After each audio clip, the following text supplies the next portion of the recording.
Welcome to the Slop Farm. Enjoy the video. In this video, I will explain how to perform an oil change on your Nissan Pathfinder. First, gather your essential tools and materials.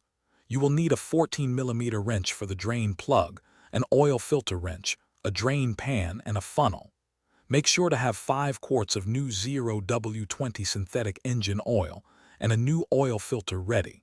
Safety is paramount, so always use sturdy jack stands or ramps to secure your vehicle. Once your Pathfinder is safely elevated, briefly warm the engine for about 5 minutes. This helps the oil flow more freely.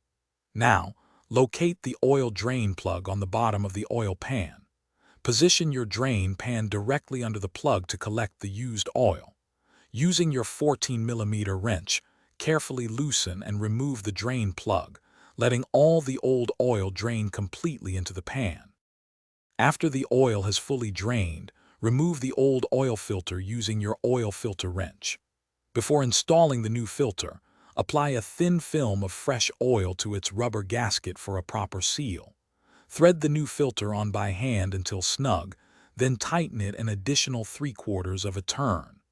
Next, replace the drain plug with a new crush washer and tighten it to 25 foot-pounds.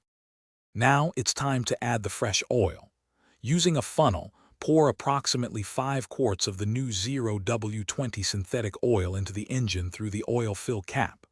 Once filled, check the oil level with the dipstick, ensuring it falls between the minimum and maximum marks. Start the engine for a minute, then turn it off and recheck the level.